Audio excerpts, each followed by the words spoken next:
Hello and welcome to Double O Deep Dive, Pop Culture Pro's home for everything James Bond 007 related. Thank you for joining us, whether you're joining us on Spotify, whether you're joining us on YouTube, whether you're joining us on the Facebook group or the Pop Culture Pro, wherever you are joining us, thank you for joining us. I am, as always, your host, Agent 006, Jason Fischetic, or today as I'll be known, Oedipus Queen. That's right, I went literary on this one. With me, as always, my partner in crime, my 009, Ms. Arbor Day. Arbor Day. Wow. That's great. James. Oh, boy. Ginny, I told you this just now, if you ever play a Bond girl in real life, because she acts, guys, she acts. If you're making a Bond movie, put her in it. You have to be Arbor Day, D-A-E. I love that name. And what's the most outrageous job occupation I could possibly have that's way out of my range? Ambassador to physicist is pretty high up though. Something unattainable. Unattainable. This College professor, dean of a university. I mean, if you went back to school, you could do that pretty easily. Don't sell yourself short. I know. Come on, stop. I could be a nuclear physicist. Why not? Job. Super spy. Maybe head research at NASA or something. Yeah, like NASA. Yeah. Space. Exactly. And speaking of space, the man so good in his Q branch duties, he once built a rocket ship out of cardboard and a microwave. Eddie, how are you, my friend? What's up, man? What's going on? Glad to be pulling double duty on this Monday night. But that's I'm here for it, man. You were just on Shooting the Sith. Yes, I shot the Sith. But he didn't shoot the deputy, guys. Exactly. No, that wasn't me. That was somebody else. I did a little pop on. I had what I thought was a real nice, juicy bit of Akbar lore, and Tim was like, "Yeah, it's in this episode. You can watch it." So Tim was just like, usually Tim is real excited about my Akbar facts. He's like, "Yeah, I know this, man. Come on." So I've been called out. My game has to be put up. I rarely ever caught Tim off guard. I've done it a couple of times when we talked about Mandalorian season 2, but it's pretty rare. You gotta really work hard to catch him. It's true. No, it's very true. But we are not talking Star Wars tonight. Tonight we are talking Pierce Brosnan's third and penultimate run as James Bond. The World Is Not Enough. And before we get into the movie, guys, I got some lyrics I want to go through with you guys. And actually, I think this is pretty easy.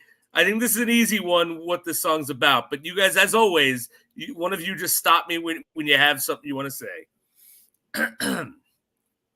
I know how to hurt. I know how to heal. I know what to show and what to conceal. I know when to talk. I know when to touch. No one ever died from wanting too much.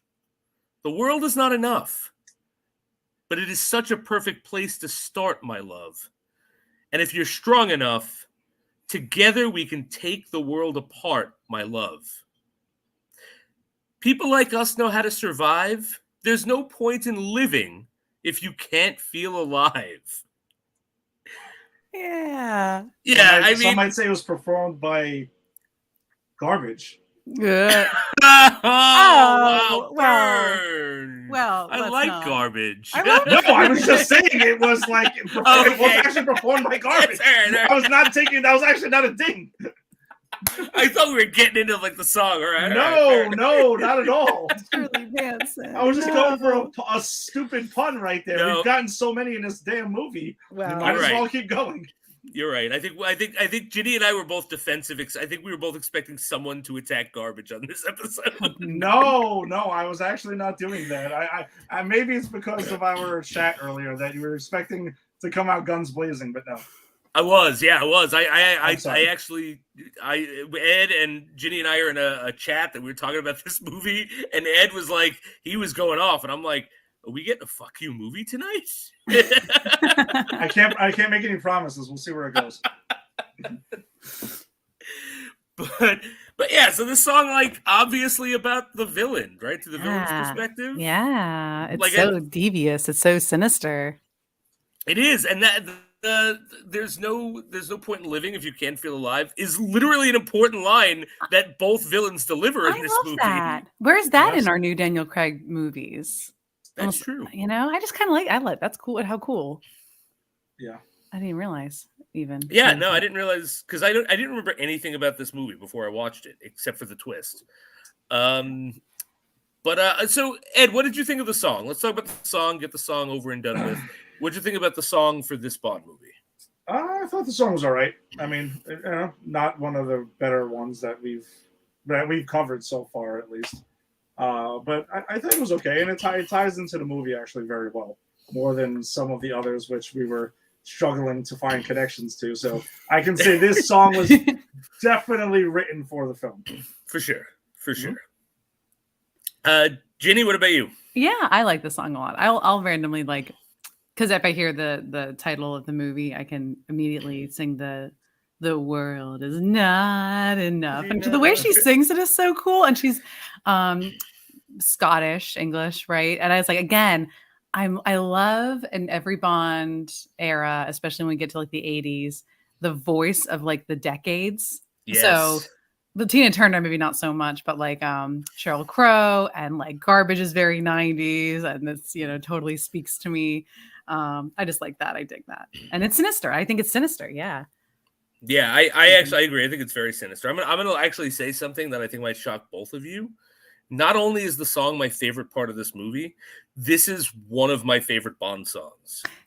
Yeah, I feel that. Yeah, like, okay. And because there's just something. There's something like Ginny said, sinister about it. The video, I don't know if you guys ever saw the video, but it's like Shirley Manson as a robot clone replacing Shirley Manson, the singer, and like this very James Bond type spy. So it's a cool video. Oh. And I just think like, and I love all of the songs. I love most of the songs from the Brosnan era. But this one just really stands out because there's just something unique about it. It harkens back to like, it's like a sinister Shirley Bassey for me. You know what I mean? Yeah. So like that's why I was curious what you guys thought, because I'm like, yeah, this is literally like my top tier Bond songs. Okay. Yeah. It might rank up there for me when we have to like, I have to sort through them. But I was like, I just, again, I can always sing it and like kind of replay it, especially if I hear the title, or like I can jump in on a verse or two. I've done this karaoke. I actually sometimes I go to karaoke by myself just to sing ridiculous things that no one should hear me do. And one time I just sang through all of the Bond theme songs. Yeah. What a night. Wow. What a night of Jason singing Bond. I wish I would have been there for that. That would have been pretty awesome. It would have been fun, man. We could have duetted on some. Yeah. But so the world is not enough. So let's go into the cold open. Okay, so this is a very long cold open. This is maybe the longest cold open we've got. This is like 15 minutes. Yeah. It goes and a lot goes on, and like a lot of plot stuff. And I'm gonna say right off the bat, and this isn't even a ding against the movie. It's just a personal preference. Like, I kind of like when the cold opens they're either little setup or it's something completely unrelated. Mm-hmm. And this, I was watching, I got 10 minutes in, I was like, wait, are we still in the cold open? I thought, because the movie started already. Yeah. And so it starts with James going to get some stolen money back from a Swiss banker who's giving it back. And he has, like, right off the bat, I think his first line is, if you can't trust a Swiss banker, who can you trust? Relatable. Yeah. Yeah, I never thought of Swiss bankers as being like shady and corrupt. I'm not saying they aren't. It's just that wasn't a stereotype I was aware of. I just in a bunch of movies you hear about Swiss bank accounts, so I guess it's like, okay, I guess that we've actually seen the banker. We've seen the Swiss banker for once instead of hearing about transfer it to my Swiss bank account. Right. I mean, I don't know. I just figured the Swiss bank account was a thing because they had laxer banking laws, and they don't like, I didn't think it was because every Swiss banker was a corrupt archfiend. He looks very devious. He's very sinister. He does. For sure. He has it written all over his face. He might as well just have like bad guy on his forehead. Yeah, henchman on his forehead. Yeah, right, exactly. And much like a henchman, he gets assassinated. You know what? I've never seen that part of this opening. This is going to sound crazy because I always watch this on TV whenever it's on. I always cut to when they're with M, like in so I really actually, to be really honest, like post King his death. So sometimes I forget he's in this movie. I always just feel like in my mind, I always feel like they just talk about him like, oh yeah, and he died, he blew up, right? Which is kind of weird. I must have seen him in that scene because he's in there for like 5 seconds or like 2 minutes of a screen time. Yeah, and then he's left, and then Bond has that moment where, because they return to him as Bonds or whatever, and Bond has that moment where he's drinking and like his scotch starts to fizzle over, and he puts it together like, oh, someone's poisoned the money. Detective Bond. Detective Bond. I love Detective Bond.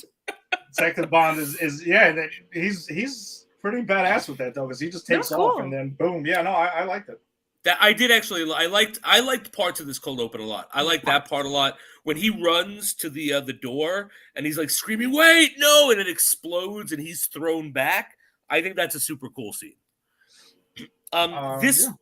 This cold open also has. I just want to back up a second because it has one of the coolest things I've seen in a James Bond movie. I think is how he escapes the Swiss banker's office, where he has like a goon he's knocked out, and he ties a rope to him and just like jettisons out, and the goon wakes up and starts slipping. Yeah. And Bond kind of like is banking on the fact that this guy's gonna try not to go out the window. Well, yeah, he was going to find out how committed he was to this whole plot, because if the guy really wanted to like say, I could have jumped right out the window and took Bond with him. Oh my God. Exactly. Roll credits and the movie. Done. End of the movie. It's a 2-minute movie. Everyone's happy. But I couldn't pass that point because I think it's my favorite part of the movie, because he starts to like dangle a bit, and then the guy moves and he falls gently to the ground and he quips and he gets off and he just walks away. That was pretty cool. Oh man. But so then the bank blows up, and there's a whole thing like you would think, okay, that's it, right? The bank blows up, cold open over, but there's still a whole scene where Bond like goes and he like grabs. We get so much Q stuff right away. We get the Q boat. Mm-hmm. Yeah. It's one of the first times we've gotten Q in the cold open. Yeah, I think it might be the first time. I don't remember it happening before. No, neither do I. No. And it's, Q's just like, no, don't do that, because this is like old retiring Q. He retires in this episode. Yeah. So he steals the Q boat, and then there's the wanton destruction of all the ports, and he drives through people's houses. Yes, on land. He goes through land. He goes underwater. Right?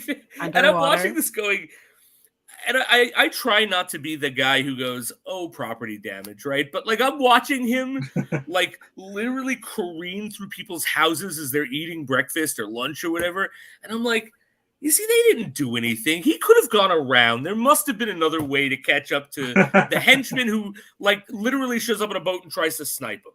There's no time. She's crazy. She has all the weapons. It's going fast. She's going so fast. He's like, we have to go through. I can't go around houses. We have to go through the houses.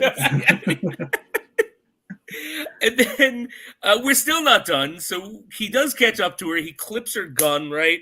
And then she escapes and gets in a hot air balloon. So we've gone from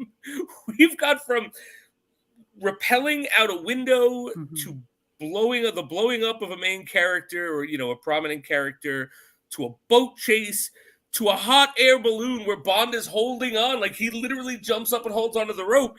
and they have an exchange, and she goes, "All right, see you in hell, buddy." But she doesn't shoot him, which I don't get. Like, No, Well, she shoots at him she's and gonna get misses. yeah. yeah, she shoots at him and misses, and then I guess it's her last bullet, and so She's gonna get caught, and he's like, Yeah, he's being nice about it, and he's like, no, just come, well, we can get you, you know, and she knows better, and she's like, I don't want to say it's a bad, killing yourself is a badass move, but it's a badass thing to do. Like, I'm totally dead. There's no way. This villain is so devious. He's such a monster. Yeah. I'll never get free. I have to blow up myself up. All right, I'll give you, Ginny. You've convinced me. I buy that. And then she blows herself up. Boom, and Bond falls and survives. If I would have her and I would have known the villain in advance, I would have taken my chances. Yeah, same. Yeah, because I heard that line and I was like, oh, right. Now, who is the... Oh, right. Him. Okay. Him? Pronoun. Oh, Him. Yeah, you want to know something, Bond? You can protect me. Let's Yeah. go. I'm sorry. I'll take my chances. I don't think I'll he'll care. wave the white flag and let's go. You know, Bond, actually, he can't feel pain. Just shoot to kill. We're all good. That's all. And that finally brings us to the credits. So what do we think of this? Ed, what do you think of this, like, monster? This might be the longest Bond. It's definitely the longest Bond opening we've done. It might be the longest cold open of the series. I'm not sure, but it feels like it. Yeah, I guess, if I had to critique a cold opening per se, it does go on for a little bit, but I actually enjoyed the entire cold opening. It was action-packed. I was interested. I was also amazed. I was waiting for the opening, like, song and everything to start a couple of times, and it just kept not starting. Because I saw this movie in the theater, and I've never watched it again. Yeah. Me too, yeah. And until now. So there was some things I didn't remember. I'm like, okay, song. Oh, all right, I guess not. Whatever. I'll stop this shit. Yeah, no, I thought it was cool though. To me, this is one of the best parts of the movie was the cold opening. Actually, I have the only ding I would say for a cold opening. It's a little too long, but enjoyed it though. Awesome, Ginny. I just like the boat scene. I like in the Brosnan era from action scenes I can remember. It's the tank scene from GoldenEye, and the boat scene from this. And I like the Bond girl. I like the henchwoman. I think she's just like nuts, and it's just super glamorous. And the boat scene is really, it's just super cool. And I always remember that too. And then gosh, a lot does happen. Yeah, it's a lot. It is a bit too much. And you're right. I think because I was like, I didn't remember that. I was like, wait, where's the boat scene? I'm like, there she is with the banker. And okay. But I like the boat scene is pretty awesome. The turbine engines also I kind of dug also. Yeah. I did have a little PTSD from watching other things that we watched recently with turbine engines in it over the last 2 weeks. So I was like, oh no, a turbine engine. But again. Yeah. Better than the other boats. Much more resilient. I actually really dig this cold open. I'm with you guys. The only thing I could ding it for is it's a bit long, and I kind of thought it could have started earlier. And I kind of wish they wouldn't have killed that Bond girl off, the henchwoman. Like, she was the most interesting villain. I mean, in my opinion, execution-wise, not concept-wise, she was the most interesting villain to watch, like on the screen. And she had so little screen time, and I think I kind of wish she was more of a prominent henchman. Yeah. Because I think my and we'll get to it, but I think my major problems with this movie comes about the pacing of not the villain themselves, but the pacing of the villain and the reveal and the such. So I think if we had her in there, it might have relieved that. But I guess let's just jump in and talk about the villain, because I think we're spoiling, guys. Let's throw up that spoilers for this 30-year-old movie. I mean, what was this 99? I believe. Yeah. Was this advertised in trailers too? Were the spoilers in the trailers? I've never seen them, but I don't know. I don't think so, because I remember actually seeing this in the theater and being taken by surprise. Oh, cool. Okay. Of the twist, which on the rewatch now they really. I think if I didn't remember that twist, I would have figured it out, because I think they really kind of telegraph it. Yeah. But when I first saw it in high school or college, whenever the hell this was, it took me by surprise. Okay. Yeah, I think was it 99 though? When was? Yeah, because they're talking about the Millennium Bug. Oh yeah, Oh, right. 'Cause, yeah. they, God. so yeah, 19-year-old Ed was not figuring out the twist right away. So Yeah, I had to wait. No. same here. 19-year-old Jason was, probably drunk. Uh, but so, all right, so we have essentially two villains, right? We are presented with the Renard as the villain, who is Robert Carlyle, who I love. Robert Carlyle, I think he's an awesome actor. He is the literally best part. Like I will rewatch that show Once Upon a Time where he plays Rumpelstiltskin Yeah. because his performance is just so good. And so he's a guy who he kidnapped Electra King, who is our Bond girl and our second villain. That's the spoiler. And his whole thing, of course, because you're a Bond villain, you got to have a deformity. They tried to assassinate him by shooting him in the back of the head, and it instead lodged in his brain and severed the pain nerve, so he can't feel pain. And it's slowly ripping through his brain. So he'll be dead eventually, and I believe this is the exact quote, the closer he comes to death, the stronger he gets. Yes. You say deformity, Jason, but this isn't a thing. There's no scientific way. This is the thing. I mean, look, there is this. Like, before I ask you guys about this, I'm going to go on record and say, no, there's no fucking way there's science behind this. This is up there with the joy buzzer from Batwoman for me, or the turning of the sun in Batman and Robin. So redirecting ray beams and shit. Stop. It's like what are we doing? Like, why? I mean, they could have done something. Why did it have to be a bullet? Maybe someone tried to poison him. I would have believed that. Like, yes. a poison that worked by enlarging his pituitary gland, thus making him stronger and harder to kill, while also killing him. Like, there you go. I've just fixed the script, guys. You could be doing a lot of this. Yeah, a lot of work. A lot of fixing of the script. You two got a lot of work to do with that. Oh well, we're trying. We are trying. I know. Listen, I wish you would have been. I wish 18-year-old Jason and Jenny. I have no idea. 9-year-old Jenny, 10-year-old Jenny. I'm sorry, 10-year-old. I would have put my money on the two of you at that age writing this script better. No question about it. I agree. Yes. But we're also brilliant writers, so there you go. Yeah, I know. Exactly. See, it's not always bad.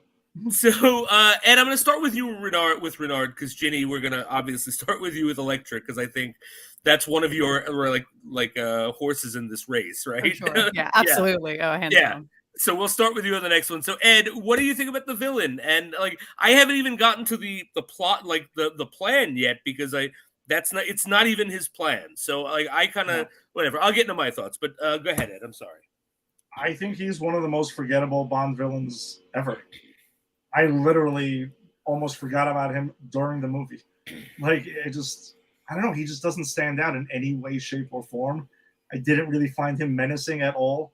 When he gets to fight one-on-one with Bond at the end, I think it was like barely an inconvenience to defeat him. He sucks.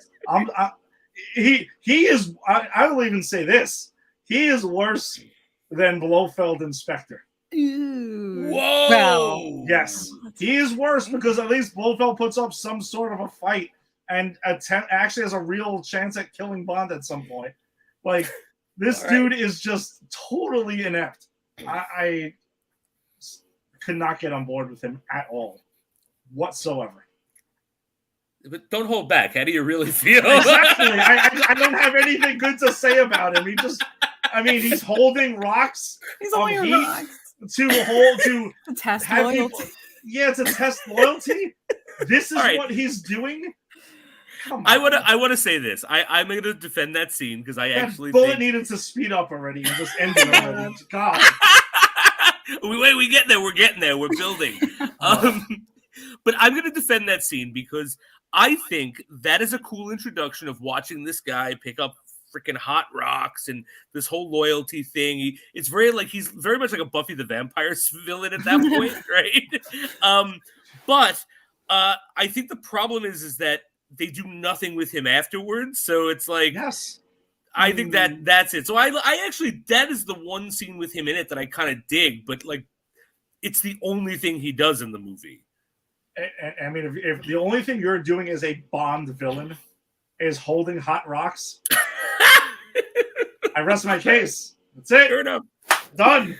Fair enough. Ginny, or I'm sorry, Arbor. Right. What's your take on Renard? I should have been given a doctor. I should have been a doctor or professor. Oh yeah, Professor Arbor Day. Professor Arbor Day. All right, I'm gonna call you Professor from now on. I kind of agree with you on that because I go, he's not intimidating. Poor Robert Carlyle. He's like 5'6", but he's like 90 pounds. He's so skinny. Yeah.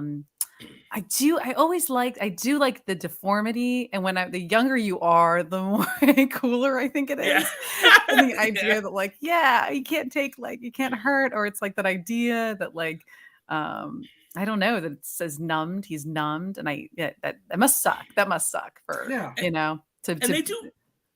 I'm sorry, they do have a moment, right? Like, not to interrupt you, but he has a moment with Elektra King, who, hashtag spoilers, she's sleeping with him and they're a thing and she's a villain, where he touches her leg and goes, so soft. And she's like, how would you know?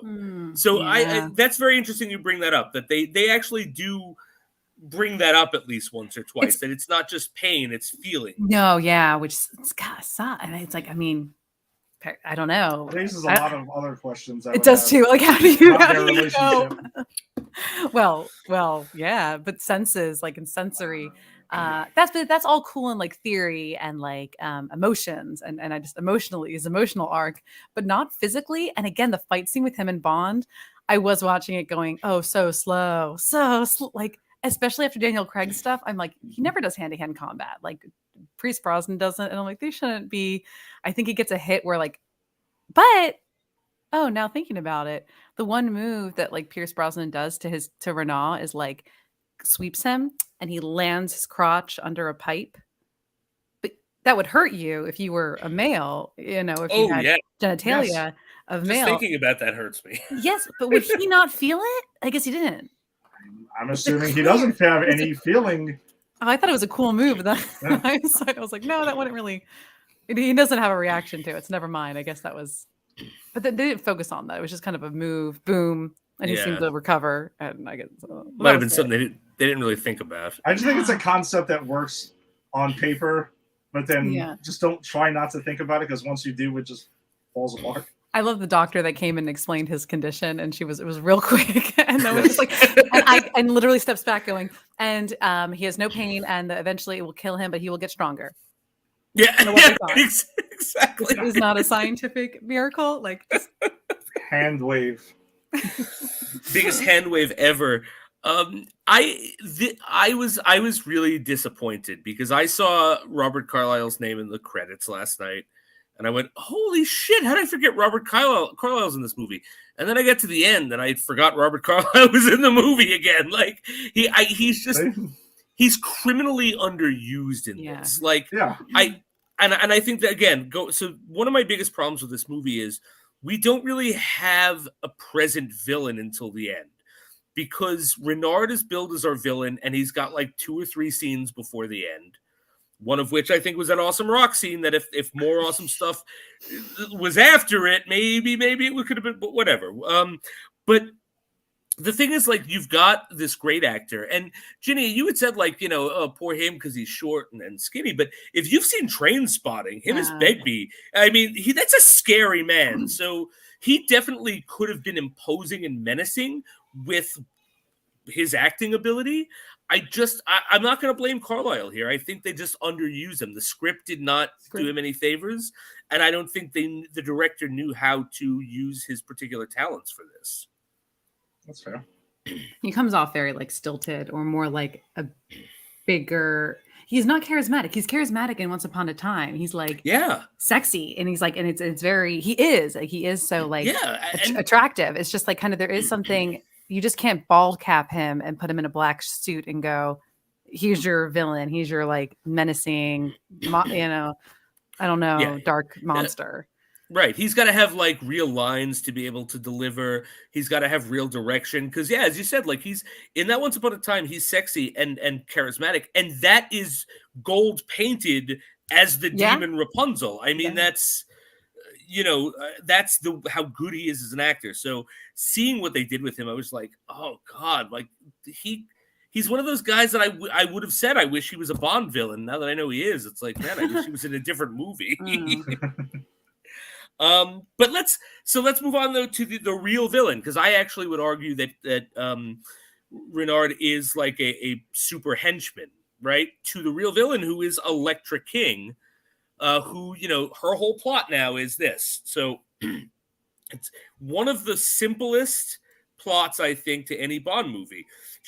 Her father was an oil baron who literally owned an oil pipeline that went through Alaska, right? It was Alaska. Yeah. Or was it Russia? Or Russia, because it's all in the eastern. It's eastern, like Europe. Okay, yeah. So it's wherever you get your pipelines. If your pipelines are sold, that's where they are. The Russians hate them because of the way the pipeline's going. So right. And so, like, the whole backstory with her is she was kidnapped by Renard and then ransomed to her father. Her father goes to M. M says, "Don't pay the ransom because we'll weed him out. We'll catch him." And that then, of course, gets her like her ear cut off. But you find out later that at the end of the movie that like she actually facilitated most of this. She became the mastermind. She got Renard to fall in love with her, and then so she winds up killing her father because she wants revenge. She winds up trying to kill M and almost kills M because she wants revenge. And then also steals a nuclear warhead to blow up everyone else's pipeline so she could have a monopoly on the pipelines. Mm-hmm. Like, that's it. That's the plot. Like, it's about simple revenge and money. But so, Ginny, to walk us through Elektra. Tell us about Elektra. I think she's one of my favorite Bond villains. I'll put her in a top 5 list any day of the week. Absolutely. Because I don't know. And it was so dynamic to me watching marathons of like of Bond movies and just going, she's like, it's so complex. And like, it also unsettles me, her and Renard's relationship, and not even just because the idea that like there's like so many dark lines in this movie about like him ruining her and that turns her evil and drives her crazy. But really, it's not. It's the idea that she kind of hated always or was like a bit of a brat maybe, or like resented her father and then used her. It's like reverse Stockholm syndrome. I always thought it was Stockholm syndrome. I think just on this watch, I'm watching it going, I think she just hears that they're like, well, they're not going to pay the ransom. Like, crap, what do we do? And she's like, what?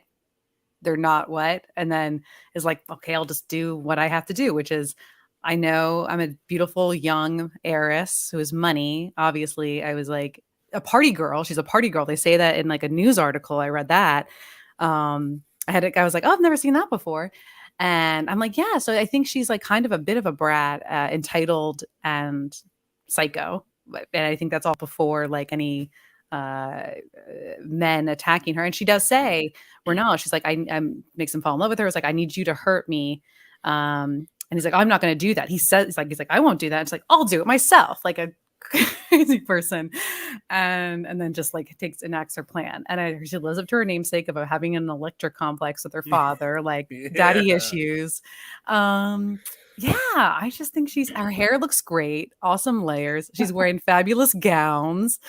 And I just, I think I dig it. And I think the more I watch this movie, I've seen this movie a lot. It's just knowing she's the villain. I feel like I've always she gives sinister, I don't know when you're supposed to maybe linger or, latch on, because it seems so obvious the more rewatches of it, even when Bond's like, oh, you Renal said something you said before, and she's like, how dare you, and she's like not answering his questions. I was like, clearly she's evil.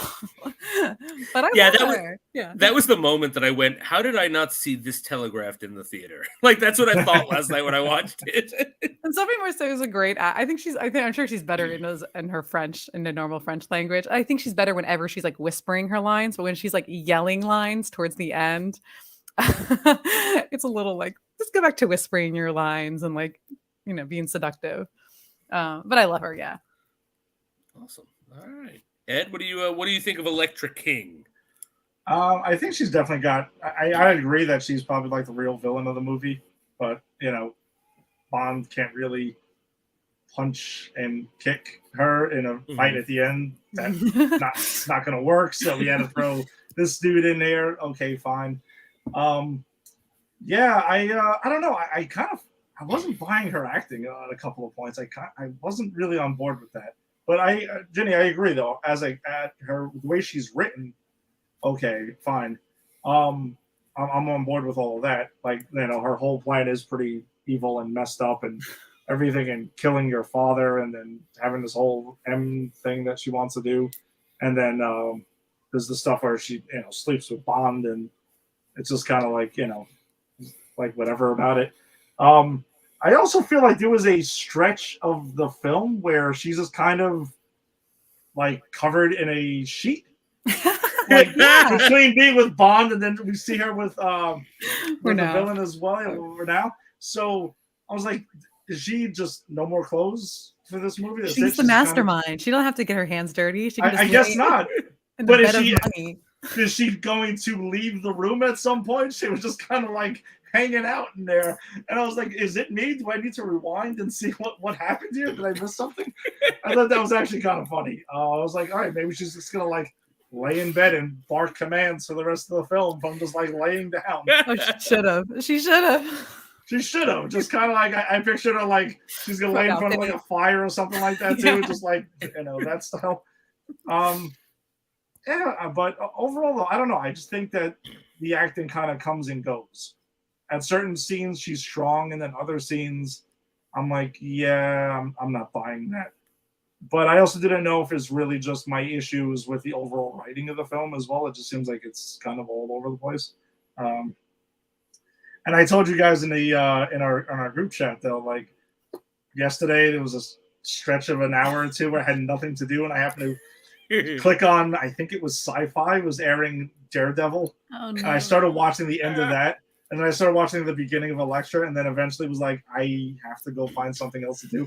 I kind of just walked away and just kept it moving. But I had said this was not that wasn't the worst Elektra I've seen this over the last 24 hours. That's rough. Like it was awful. It was a ding. It was definitely a ding. But then I also kind of realized, I'm like, wait a second, we're gonna have to rewatch these movies at some point. What the hell did I do to myself right now? Why am I doing this voluntarily? And that's maybe why I walked away. Oh yeah. Oh, I've had those moments where it comes on cable. I'm like, oh no, I'm gonna have to watch this for a show I'm on. I'm not doing that to myself now. Yeah, I was just like, nah, I can't sit through this whole shitstorm. No, I'm not doing this again. So here's the thing. I'm really torn with Elektra King. I can't believe that I'm the middle person here. Where because I think there are parts where I really think she works. I think her as the heiress before she has her what is it called? At a heel turn, wrestling turn. Yeah, wrestling turn. Yeah, heel turn.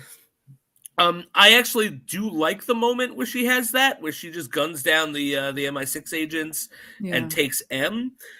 But I think that after she becomes bad, especially when she faces off against Bond, I'm not dinging the actress. I just think the writing is terrible. She sounds like a child.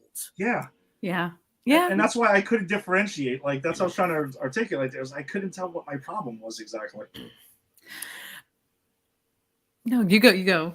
No, and I think it's the writing, because I actually do like parts of her performance. I didn't clock her as a bad performance. And let's face it, there's a terrible performance in this movie. We're gonna get to it, but this isn't it. I actually do like her. I just think the writing gets bad because at the end when Bond pulls a gun on her and Bond knows what she's done and Bond's tried to kill her and M and kill all these people, and she's just like, you can't hurt me, you'd never shoot me, everyone loves me, and it's like, what am I watching? She goes off for me. But I mean I like the fact that they go full force and make a Bond girl the villain. Yeah. They teased that in GoldenEye, and I actually think Xenia Onatopp would have been a better main villain than Elektra King, but I mean whatever, because that's only because then we could have seen her and Bond have a fist fight at the end. But but I'm happy to see like a woman become the villain and they subvert the expectations. I like that like she has the agency where she's like, no, I seduced him. I cut my own ear off. This is all me. No, I Yeah, wasn't the little lamb that was strayed. I did this. But I think that the movie with where she's concerned and the villains are concerned really suffers by the fact that she's only outed as a villain like a half an hour with the movie left. Like in the first movie, she's skiing with Bond and she's going on humanitarian missions, and like I think that stuff should have been shorter. And then she should have had the turn, and we should have had more of her villainy. Because she gets outed as the villain, and then Bond kills her in cold blood, which awesome death scene. I'm going to say this. Yeah. Quick. He pretty much, he's like, you can't shoot me, you'll miss. And he bang. I love that. I've always loved that moment because he's just like, I was like, he didn't care. And or when she's like, what did you say? She's like, oh God, you love me, you totally love me. And he's like, you were just one. He's getting tortured. And he's like, you were like one last screw. I was like, oh, so good. Yeah. Hit her where it hurts. Hit the ego.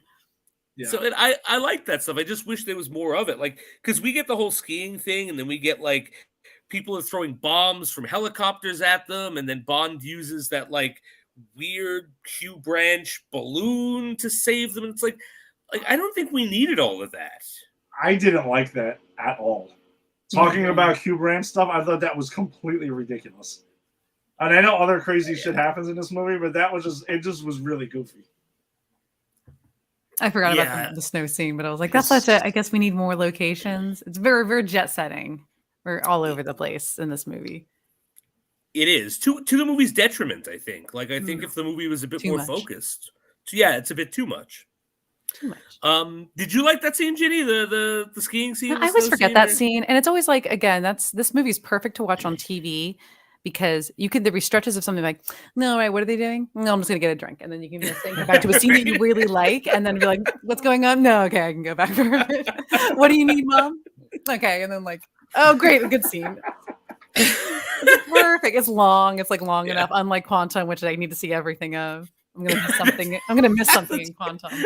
Unlike the magnum opus, Quantum of Solace. Listen, Quantum of Solace, you might fall out for a second and the movie's over. Yes. That's right. Is that what happened to you, Ed? That's pretty much what that was. It felt like it was 5 minutes, and I was like, "Holy shit, the movie's over." Yeah, I mean, I forget about that scene, but then but you don't like that. Well, we'll talk about that gadgets because I was like, that's a gadget. We're gonna start. My next thing is Q branch. So go ahead, bring it up, Ginny. Q branch. That's a thing. That's a thing, huh? Was that convenient? He didn't know he was gonna go, did he? What do you mean? To the snowy Alps? No, I think if I remember correctly, he gets the gadgets right before he's going there. Okay. Yeah, that's it does line so he up knows. He's like, just in case. Yeah, because that's actually I actually clocked that gadget only because it's like the last thing Q does in the series, right? Because we have R, who's John Cleese, who I don't really like. You don't like?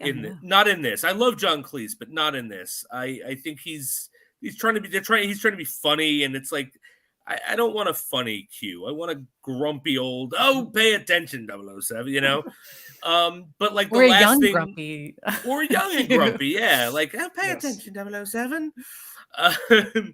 But like the Q pulls that and it envelops R in it. And that's the only reason I remembered that when it came up later. And I was like, oh, shit, they're actually getting use of that? I thought that was a gag. Yeah, I didn't remember them getting I actually completely forgot that this was the movie where John Cleese got introduced as the new Q. I actually completely forgot it because I know he's in Die Another Day. Right. And I just thought they just brought him up in Die Another Day and that was it. I didn't even think there was like this transition and like, hey, these are two separate characters and they're talking and stuff. I totally forgot all of that. So that was actually kind of cool. But the Q brand stuff, though, the watch actually has a pretty crazy function, which I started to question about how it was going to hold Bond's weight and everything. And I was like, again, stop thinking about it. Just let it go. The car has some pretty cool shit going on, but like gets cut in half literally right after it does anything. Yes, yeah, that's a shame. So not enough car for me personally, because you guys know how much I love the car in every Yeah. Bond movie. That's It's essential true. for me. Now, did the Q boat help allay any of the missing car stuff? Oh, yeah. Because we do get the Q boat. Yes, the Q boat is cool. I actually really enjoyed the Q boat, so that was cool.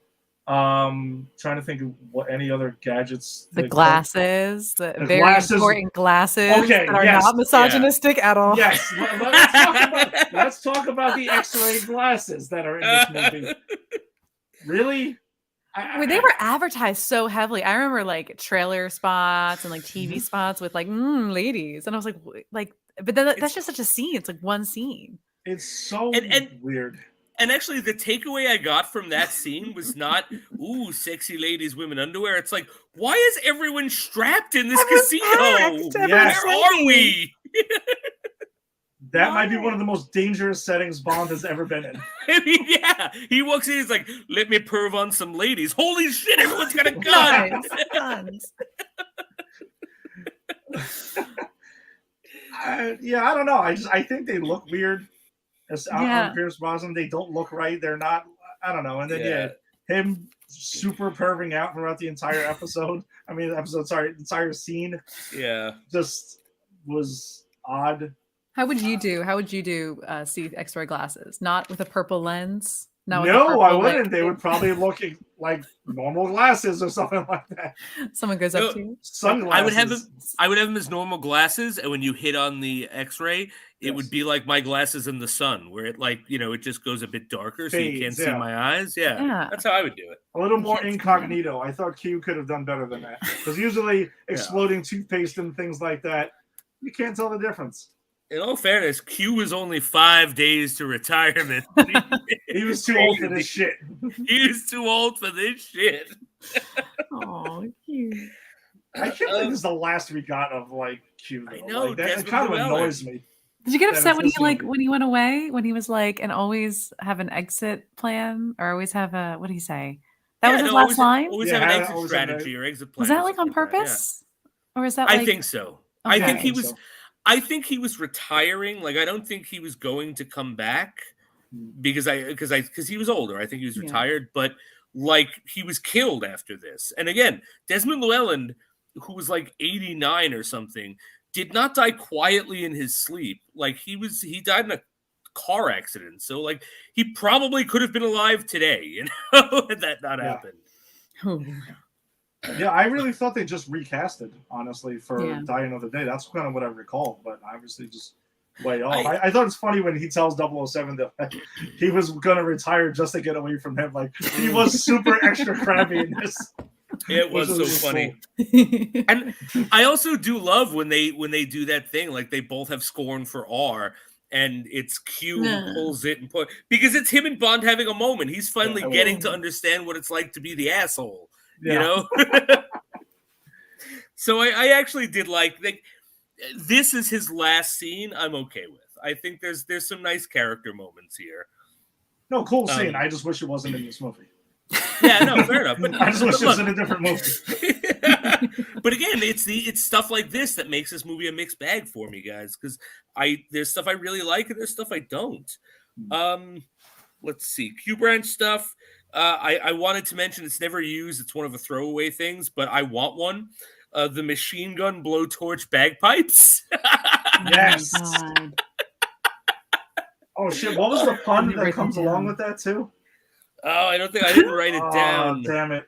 I should have wrote it down. There is a great pun that comes along with that too. Yeah, god damn it! I gotta start writing those puns down. They come so fast. They're so fast. I would still be writing. I wouldn't be able to make the show. I would have been still writing them down. We don't need to acknowledge all of them. It's true. Yeah. And then also there was in the opening, I believe. Yeah. So the explosive, he's got the sunglasses that he uses to explode his keys. That's how he escapes the Swiss bank. Cool. Yeah. I thought that was cool. So I'm going to say that for the most part, this is some cool Q branch stuff. Doesn't he also? Yeah, because I put this in the blurb. He also has a credit card, which is a lockpick. Yeah. Yes. Yeah, Visa. Yeah. A Visa, As yes. Advertising. Yep. Yes. Super better good. than the back card. Avis. Oh yes, at least it's a real thing. Well, we had Avis in Tomorrow Never Dies, and now we have Visa Yeah. That's true. prominently in World Is Not Enough. And watches and BMWs and everything. Oh, for sure. I mean, that's a given. All right, so that's Q Branch, unless I'm missing something. All right, so I guess we've put this off as long as possible. Oh wait, do we have anything else before we get to Christmas Jones? Because we're saving it for last. So, do we want to talk about Bond? Just like Pierce Brosnan's this time around? That's a good point. Let's talk about Bond. I wrote because I'm all about our emotional. This movie is very emotional. We're all about I think there's a depth to here, but I say because there's that line that Sean Bean has that's like, all the women you sleep with to make up for the people who've died, like, or that you've killed, that you couldn't save. And I just think that's so prevalent with his Bond. Like, he's like got a savior complex, especially with ladies, especially like with the first Bond girl. I don't know. I just feel like he never says it to a male henchman. Like, I can protect you. I can help you. Yeah. Probably a little misogynistic too, but it's sweet. The heart's in the right place. Wait, misogyny in the Bond franchise? No. But I can't say this for Timothy Dalton or Roger Moore, where there's like a level of like, it's there with like Daniel Craig, but you have like to chivalry. Yeah. So much chivalry. Yeah. And like, so there's a lot of intimacy with the ladies, but I think just, like a protection, like the fact that he wants to protect Elektra, especially, I don't know. That's like, there was that with Terry Hatcher in the last movie, with Baby Girl and Talia. I don't recall like Die Another Day, but I just really see it with his Bond, and he's very, just very chivalrous. Yeah. Well, he also has, I guess he has some connections with some of the women during this run too. Like with Terry Hatcher, or Paris. He has a past relationship with her. When he's sent to protect Elektra, he kind of just feels like he's carrying out thing. Kind of he hears her backstory, but and feels bad for her. Yeah, so. He like touched. Yeah, he's very reading her story. He's like very touched, or like yeah. So that's what I'm saying. So I guess that's what it is. They actually like. He has a connection instead of just like, hey, random beautiful woman I just met on a mission. Okay, let's go. And I'm like, he's not like in love, like head over heels in love, like a la Daniel Craig and Spectre. It's just but that's complex though. That's just like he loves his love for women. I think that's kind of interesting. I think the thing is I think when we get into this era is we see sort of they're trying to get away from the misogyny, but it's like still the 90s, so we haven't gotten there as a society. So I think like, this might sound like I'm making a joke, but it's not. But I think like this was a step up for the Bond franchise when it came to him and women, because it's clear that he has respect for the women he's having one night stands with. Yeah. Or the women are equally game. Right. They're just right. It's like it's not like he's not pushing people down. He's not like it's not a conquest. It's sort of like, hey, no means no, but you said yes, so hey, let's do this. Yeah, even with the random doctor that we meet that checks out his shoulder, they do say like this isn't the first time. Yeah, right. Which I did want to talk. I did want to talk about that scene because Bond I'm doing the sexual encounters count. Bond is 3, so he's tied with Tomorrow Never Dies because he has sex with Christmas Jones, which we'll get to, Elektra King, which we've discussed. And the random doctor who should be disbarred medically because he goes in there after being injured in the opening credits, and his arm is in a sling, and like he's like, nah, I can't give you I can't rubber stamp this. You're a menace out there. You could be killed. And he's like, yeah, but look at my penis. And then she's like, all right, but don't say anything. And it's like, what the fuck? Daniel Craig didn't have to do that. They just let him go. They were just like, you're not equipped, but okay. Yeah. Because M was watching his back. M was like, that's my boy right there. I don't care what he does. Look at his penis and let him go. You know what I mean? Yeah. I also feel like James Bond and Moneypenny should be endgame by the end of this series. That's how I feel. Oh yes, the cigar thing was. Yes. Yeah, that was pretty. That was pretty. I actually loved her She's great. Yeah, I loved her way that she just takes it. No, I know exactly where to put this. Boom. His pun is actually hilarious, though.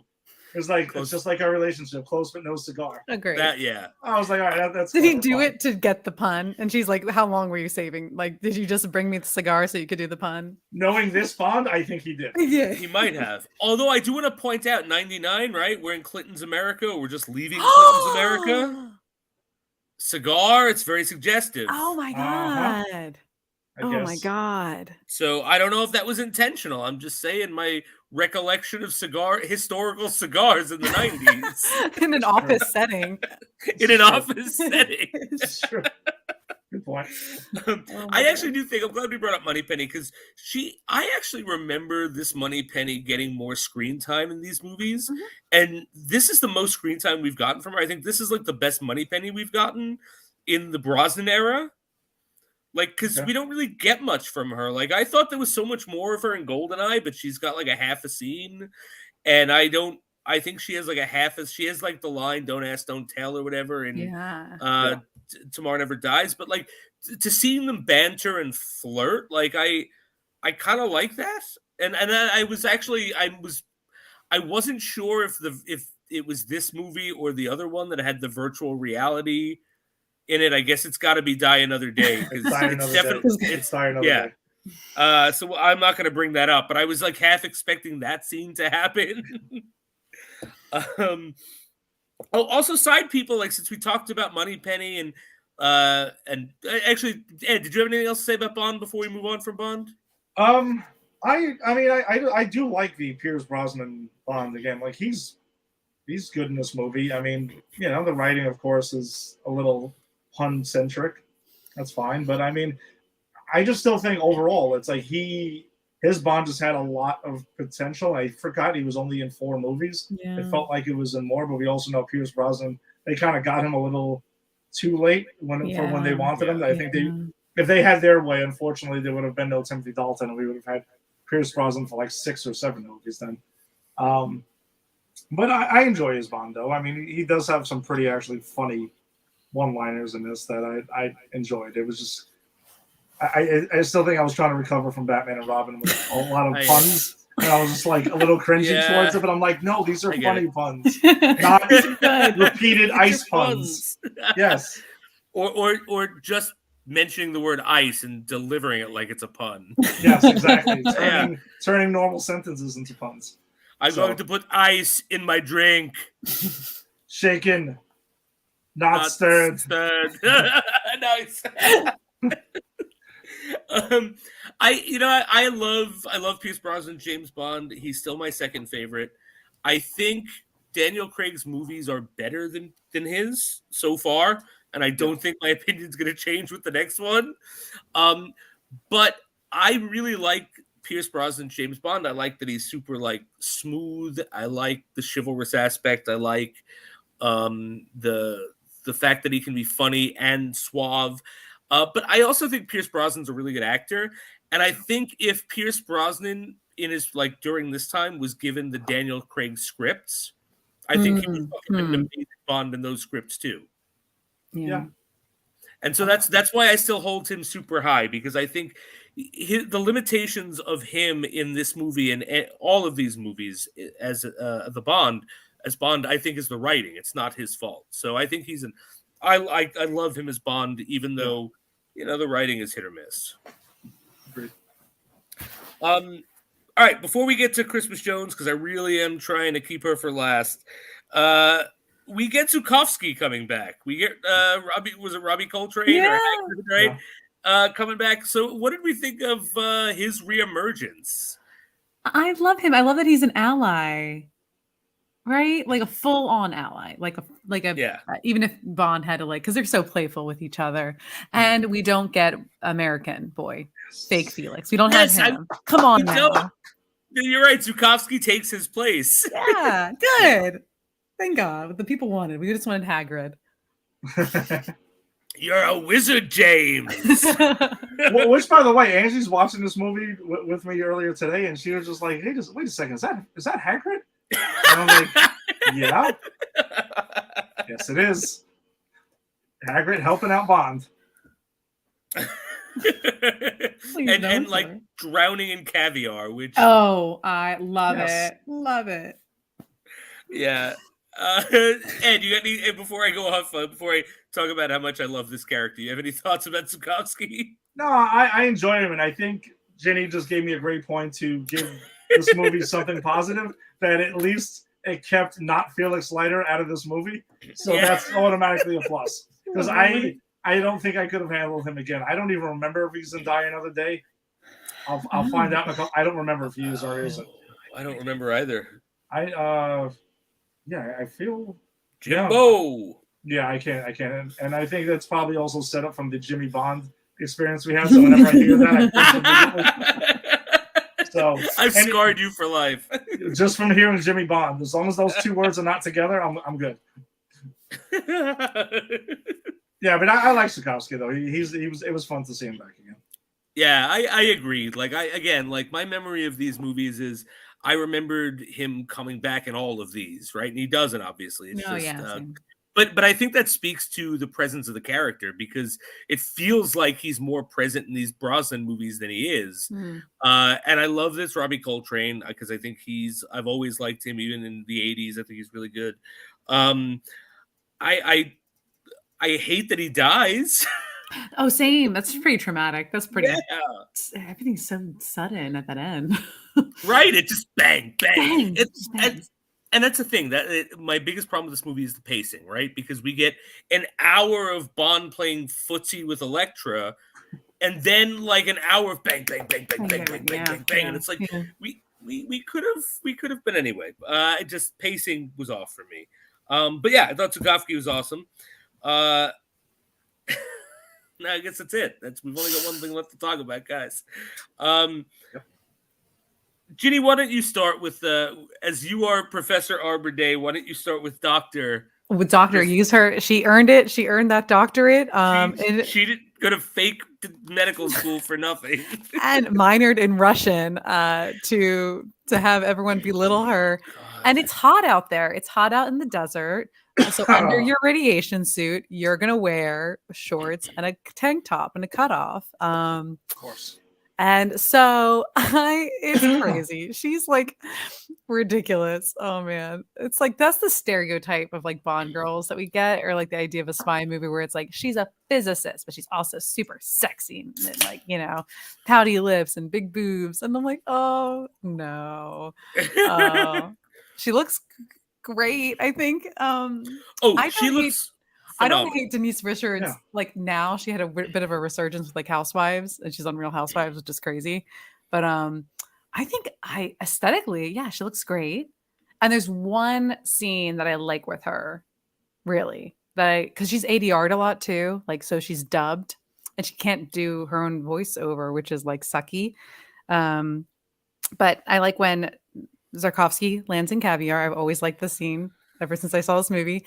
And they're like, oh, look at, we wish we had some champagne. And then she's like, or sour cream. And they both look at each other, and that's the only chemistry they'll ever have because they have no chemistry in this movie. And yeah. And also I have a note that says, Denise Richards really wet. We had to keep her super water. All water. Yeah. Oh, poor her. I really should have made her a student. Why not make her like a student out there? Because she's not 23; she's like 28. But she can't play a high school student. She's not convincing as a doctor. You got to get her in a middle ground somewhere.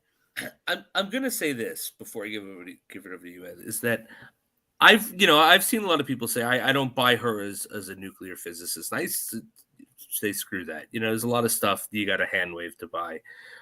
The problem is I wouldn't buy her playing Denise Richards in this role because I think that's like her acting. And I don't hate Denise Richards. I actually think she gives a really good performance in Wild Things, which is around this time.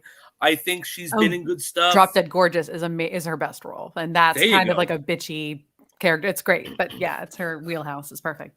So she can act in certain things. She can do a good job. But I think she is like, I'm literally watching this last night going, she is so bad she's taking me out of this movie. She has like 3 lines total too. It's like one line. You could nail it on the tape, and you know? all 3 of them take me out of the movie. Every single fucking one of them. And as I was thinking, if I could cast this, and I guess like you couldn't have used this then, but if I could go back in time and cast this, you know who would have killed this role? Mila Kunis. Oh, I would love that. Yeah. Because Mila Kunis is sexy, but she's also she can act, and she actually is fluent in Russian. Yeah. Because she's Russian. But I was thinking that. But American too. Yeah, right. But yeah, I thought she was just awful acting wise in this movie. All right, Ed, I think this might be it. This might be where we hear it. I mean, you guys have really covered a lot of it. It's hard to follow up on a lot of this. I just feel like it's echoing it. Yeah, she is completely horrible in this movie. I mean, she's really bad and takes you out of every scene that she's in. Immediately, she's in a completely different movie. Yeah. And this movie's kind of silly as it is, but she takes it to another level. Like, I was even like waiting for it because I knew it was coming, and I'm like, oh god, this is when she gets introduced. Here it comes. I'm like, yep. And it just feels like she's like, hey, by the way, I'm a physicist. By the way, in case you haven't forgotten, I really am. I swear I am. Somebody, please, I'm a physicist. And she just spits out jargon out of nowhere. And she also at times reminds me, and I'm glad that the 3 of us talked about it, the security guard in the beginning of Batman Forever, where she's like completely telling you play by play whatever the hell's going on at one point. And I was just like, holy shit, she's even worse than I recall her being. All of voice like dubbed over. Yeah, even that. Yeah. And I'm just like, so what is it? I was like, yeah, is it me or is she being dubbed over? What the hell is going on here? Maybe the dubbing like added to the bad performance. Maybe. But it's not even like on her. Like, at least like, this sounds bad to be like, well, let's just like look at her and have it on her talking and giving emoting. But it's not. It's like working gadgets, hands touching gadgets, and it's like her terrible voiceover delivering bad science. Yeah. And Jenny, you're right. She just it's true. At one point, it just seems like we just got to keep throwing water on her quickly. Yeah. Hurry up. Okay. That's it. Whatever. What other scene can we throw her in? Oh, water. Okay, hurry up. Get her over there. And then she's just like screaming at the end for she's damsel in distress at the end of the movie. I always hate that she just throws like, take her constantly away, boys. Yeah, take her away. And it's like, help, James. Like, oh god, yeah, she's really useless. I was trying to figure out why she was with him, like, because I'm always watching this movie and I'm like, I had to get paired off, and she just what happened? Well, where he's like, well, someone's got to go and get that bomb, and she's like, I can do it. Yes, that's right. Because she knows how to drive that machine, right? Oh yeah, but I don't recall it ever really paying off, though. Well, he stops her from defusing the bomb the first time. Yeah, that's what I'm saying. Isn't that the reason she's there? Yeah, and because I guess he just realizes. Oh right. It's not so she really is there for.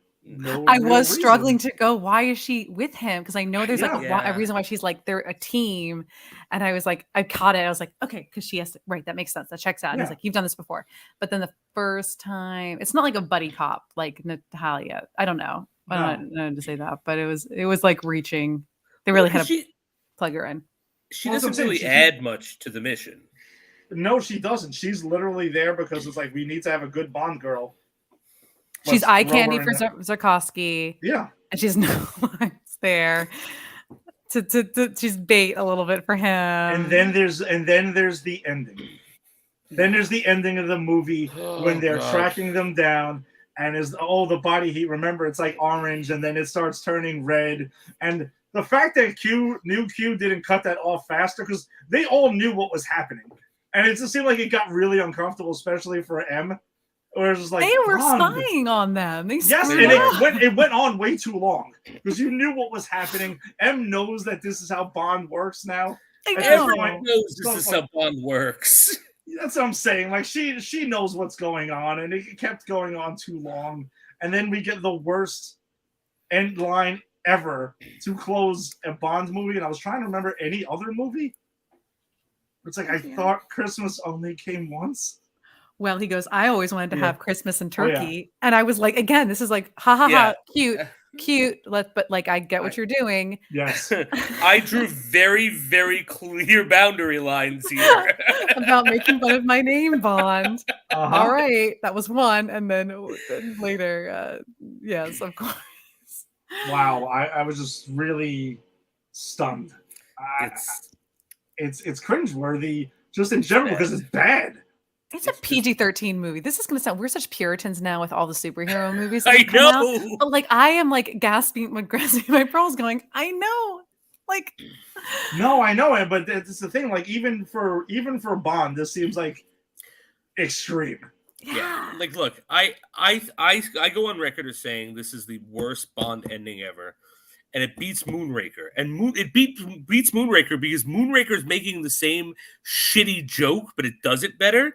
Because Moonraker, as you will see when we get to it, ends with Bond having sex with the Bond girl in a rocket coming down from space, and Q's got it on camera and he shuts it off.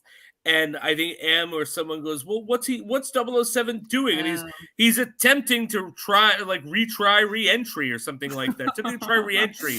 And it's like, it's the same gag, but done so much worse. Interesting. Yeah, this was super forced. Like, the whole thing, man, it's bad. It's really bad. Oh, so, all right. Yeah. So do we have anything else to touch on? Anything we missed that we want to wrap up on before we give our final thoughts? I have some lines. I think I was quoting some of these lines because I do, because I've seen this movie a lot. So I was like, Bond is petty when Renault is like, he's like, you'd really commit suicide for her. And he's like, I'm already dead. And Bond's like, so is she, because he had killed her. Yeah. And I was like, what a badass line. You were so petty, Bond. And I quoted that line because what a great line. And too much semen in these past two entries. A lot of men at sea, a lot of ships. I think a little too. That's my another problem with this movie. Too much semen. Too much. Too much. We're doing puns. They're doing puns. We should do puns. Yeah, why not? Why not? Gosh. Yeah. Well, since you brought up Renard while you're looking, I actually do think like we talked a little bit about like what a wasted potential it was, and I was thinking about it. If we had a scene where Bond stabbed him, and because he feels no, like with a sword, and because he feels no pain, he like does one of these, like and puts it in further. Like, I think if we never see him outside of the rock stuff showing that he has no pain. I think, Ed, that's a waste. Yeah, you were talking about that before, and I think that is why it's such a waste of a character, because you said it's cool. I can't feel pain. I can't feel anything. You set that up, and then you do almost nothing with it. And as we talked about, what a garbage like fight scene at the end. Like, it should have been he's impaled on something. He's like, I'm taking you to hell with me, right? Yeah, something like that. Like, or somewhere he gets like a shot. Maybe he's like bleeding out and doesn't feel it. There's no reaction to it, right? Or something. So yeah, I just think that was something cool on paper, and that they just never followed up on. Really, they say that they're like, yeah, you could just keep, or like, yeah, there's. They don't run with it for such a not cheesy idea, but such a crazy concept. Go nuts. Yeah, for sure. Still raises a lot of questions to me. I will say, I think this movie gives shades of Skyfall because with M, I remember M being so involved in this movie with like the idea that M betrayed you because M would do that. M would sacrifice. We don't negotiate with terrorists. Your job is to die. That's the thing. But then people don't like that. People will resent you for that. So that's what Elektra has too. She was also, and M has a great line. I never noticed this before, but she says, yeah, against my instincts about, not telling King to not give the ransom money. It went against my like motherly instincts and went against my, which was cool. Again, that mother, we talked about that she's a mother, that she's, there's these two, sides to her. I just like that. I think we've got a little something. And then what does someone say about Renault is that like his only goal is chaos. And then I just said out loud, whose isn't? What Bond villain? Awesome. Ed, you have anything else that we skipped over? No, I think we've hit on all the points. Besides, I want to get to the thoughts of the whole film. All right. So Ed, since you're chomping at the bit for this, go for it, my friend. Give me overall thoughts, and if this was a success, I already know the answer, or a failure of a mission for Pierce Brosnan. Absolute fucking failure. I really, I found myself bored during a lot of this movie. I think there's some cool action scenes in it, especially like the cold open and stuff like that. That's cool. And the whole thing with the big helicopter with the blades that are cutting, that scene was pretty cool. I think it's a lot. I think it pisses me off though, because I think they had something here that you could have rolled with, and you totally just shit the bed with it. And you're right. If there's shades of Skyfall in here, I mean, Skyfall. I mean, it's like The Godfather compared to like Troll 2. Like, I mean, this is just it's not. Yeah. Nice. How about like The Godfather and Batman and Robin? All right. All right, there you go. Perfect. But even though I did say this is not the Batman and Robin of the Bond franchise, it's more for me the Batman Forever of the. It's just not. And Ginny too, apparently. No, I know, and I understand it. I just think it's a lot of wasted potential. Jeez, I think you had a lot of cool things. One of the Bond girls being the villain and the real mastermind was a missed opportunity. The villain was a missed opportunity. I don't want to say Denise Christmas Jones is a missed opportunity. That was just idiotic, and literally could have just wrote her out of the movie automatically better. If you just took her literally out, no replacement, better movie. Daniel Craig movie would have done that, I think. Yeah. Yes, they would have. They would have been like, no, this is garbage. Let's get this out and let's just move on. And the thing is, you don't even fix the script. You just remove her and her lines. No, so you have scenes. Anything. Nope, you have scenes where Bond's talking to nothing. And it's better. And it's better for it. You could have them spying on Bond at the end, laying there and getting hot by himself. Fine. It works. It works. You could be like, Bond had a fever that night. Let's leave him alone because he's sick. And then he says, I thought Christmas only came once a year. And you go, well, it's a bad fever. He's hallucinating. It's the middle of spring. Somebody get a doctor to Bond because he doesn't know what's going on. Fine. Fine by me. Yeah, and it's just, I don't know. Like, yeah, Denise Richards, you're right. She's beautiful and everything. That's why she's in this movie. That's literally why she's in the movie. And they just made it like painfully obvious that's why she's in this movie.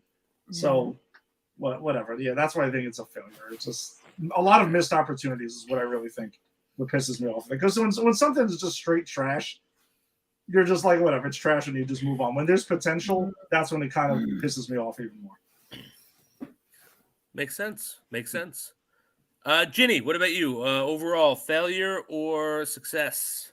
I'd say it's a success for all the I was going to, because this is kind of just one of my because I think now that we're getting we talk about like, you know, we're getting into previous Bonds now, like classic Bonds, and I'm gonna, I don't know, like this is cheesy.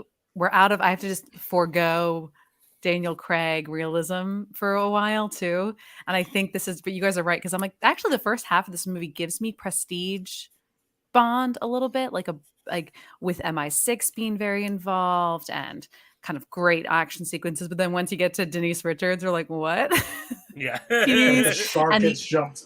Yeah, and it does, and it gets bloated. But again, if you're watching this on TV, there's a lot of parts downtime for you to, you know, you don't have to fast forward. You can just watch some stuff. I think it's great. I think the villain's awesome. I like the idea of just like not feeling, but then, you know, fighting your way out. There's some interesting stuff going on, and it's a bit darker. Maybe that doesn't mash well with some of the cheesier stuff later. I do think that's when it's fun, it's fun. I dig it. I just like it. I think there's something. Yeah, I think when it goes a bit crazy, even if you got a Denise Richards showing up, that's a bit more fun to me than like Tomorrow Never Dies, like, which is just great. But I go, I just want some ridiculousness too, like layers. So I'm all in for this one. I love it. All right, excellent. So I guess it leaves it to me, and guys, I'm going to say that I don't think it is a failure, and I don't think it's a success. Cop out. Can we do Cop that? out.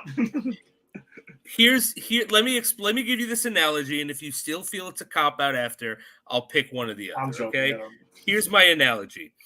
If I came over either of yours guys' houses and you said to me, "Hey, we're gonna have a couple beers and watch a James Bond movie. Pick one." Never in a million years would I pick this movie. There are about, I'd say 15 to 20 other James Bond movies I'd say let's put on for varying different reasons, right? But if I came over to your house and you went, I really feel like watching The World Is Not Enough, I'm not going to be pissed. I'm not going to leave. I'm going to sit down and watch The World Is Not Enough with you. So, like, Spectre, I'd fucking leave. I'd be, get the fuck out of here. You want me to watch Spectre again? You're out of your mind. Wow. Moonraker, out of your mind. I'm getting the hell out of here, Roger Moore. But this, hey, I mean, if there are victuals given and there's drink to be had, I would be fine either way. So if you need me to pick after that, I will pick one or the other. But I'm just really ambivalent toward this movie. I don't even know if that's a good thing or a bad thing. But Ginny, I'm also going to say too, I'm not sure if it's a good thing or a bad thing when you're saying that, oh, this movie is a great movie where I can just go disappear and walk away. I was like, is that a plus or not? It depends on what we're looking for. If you're in a movie theater watching this, you're like, well, I gotta go get some popcorn. Time to go. This is it. Oh man! All right, so I guess that brings us to the end of the movie. It's a mixed bag. Some of us loved it, some of us hated it, some of us have no opinion. But I am certain that we are all going to have a stronger opinion next week when we cover the last Pierce Brosnan movie. Tomorrow, no. I'm sorry. Die Another Day. We did Tomorrow Never Dies. Die Another Day, starring Pierce Brosnan, Halle Berry, and lots of crazy stuff going down. So if you enjoyed this, please take a moment and check out the group, the DWM Deep Dive group. Ed and I have been putting a lot of interesting James Bond articles in there that we've been coming across. And every now and then I throw up surveys, especially when we're doing our debrief, which will be in a couple of weeks for the Brosnan series. So come in and join us. If you like comic book stuff, and if you're really into the Batman, well, I've got the show for you. Check out Granny's Peach Tea to get your latest serving of sweet, geeky goodness. You can join us on the Facebook. And Ed, what do we got coming up this week for Granny's? That's what we have coming up this week for Granny's. Yes. This is the cowl for Christian Bale's. Yes, it is. I know. It probably just looks like whatever. You want to know something? This thing's from the Dark Knight, so screw that. That didn't even work. Whatever. No, if you're into that, come check it out. We're doing our Batman rewatch, and Jason and I have paid and so is Rick actually. And we have done our time. We have gotten through the end of the, I wouldn't say original run, but we got through Forever and Batman and Robin. But it's time for Batman Begins. Finally, Christopher Nolan's Dark Knight trilogy. We're kicking that off this week. Can't wait to get to that. We'll have the 7th episode of Peacemaker to talk about. And we might throw something in there because CW's on hiatus. I don't know. We'll see. Tune in Saturday to find out if we do squeeze in some more Batman stuff. Who knows?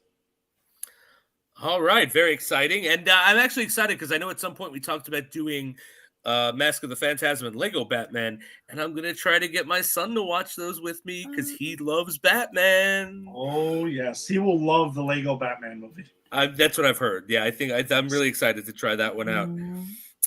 But if you like Star Wars, then you can check out Shooting the Sith, which actually was just on right before this show. Ed, you were co-hosting with Tim.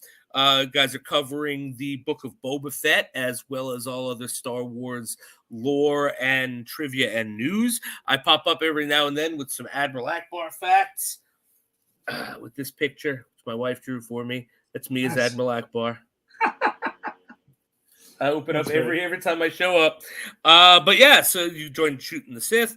If you like fighting, we got a new show coming out starring our good friend Rick, who's been guest spotting on Granny's Peach Tea, doing old dirty fighting. He's going to be talking about MMA and bare knuckle boxing, bare knuckle fighting. Like he's doing pretty much anything time someone fights for real. He's covering it out, so check that out. That's going to be awesome. We got the Just Too Sweet show, which is covering the wrestling. We got Jada and Kyle, which I know they came back to do the new Scream movie.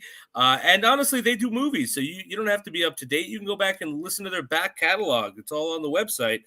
We got Unsportsmanlike Conduct, if you're interested in the football. We Stomped You Out for Giants football. I saw both of those shows on. We got Put It in the Books, an Empire 161 show, which you're not on now, but they cover Mets and Yankees baseball, respectively. And we also got the A to Z program with Eric, which covers everything from abracadabra to zippity doodah. That's right. Well done.